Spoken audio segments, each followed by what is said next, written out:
First on the news at 6 o'clock, a shooting 2 days apart in different parishes has authorities looking into whether or not they are connected. An 8-year-old was shot in Carville last Thursday, and then 2 days later, his 15-year-old brother was shot at a Popeyes in Dutchtown in Ascension Parish. The investigative unit looking into the bizarre coincidence and asking law enforcement about similarities. Here's Chris Nakamoto. Sylvia, Michael, investigators are waiting on evidence from the State Police Crime Lab, but so far they know different weapons were used in the shooting in Iberville and Ascension. In this new subdivision in Carville, St. Gabriel police found an 8-year-old child shot in the arm Thursday. Sources say he was not the intended target, but the shooting involved a group of young people who had issues with one another. The word on the street is a bunch of kids, just, kids shooting at kids. Casanova Red lives nearby. It was just kids hanging. And saw the activity near his home after the child was shot. You know, how are those kids getting these weapons? Well, we don't know. 2 days later, on Election Day, a 15-year-old was shot at the Popeyes in Dutchtown.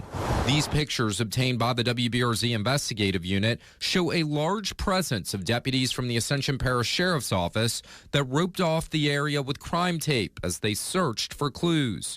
Turns out that 15-year-old is the brother of the 8-year-old shot in Carville 2 days earlier. It was a blessing that the kid is going to be all right, but next time, who knows?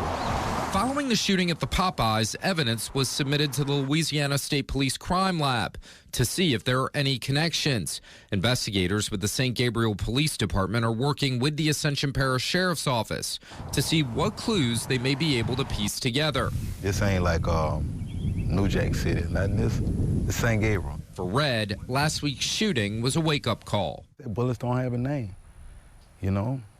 These incidents be isolated, but who's to say next time they don't go in here, they don't go in here, there. You understand what I'm saying? Somebody who have nothing to do with this here. He's concerned and says it's time for parents to act. When we grew up, if I did something across the street, across the town, and somebody else's parent would chastise me, or you know what I'm saying? I shouldn't say that when I get back home because mama gonna do the same thing. Those parents was together. These parents need to get together, man. That's the only way they're gonna get some straightening on these kids. Ascension deputies arrested a 17-year-old and charged him in the Popeyes shooting. His name was not released because he's a juvenile. He was not charged with the Carville shooting. Michael?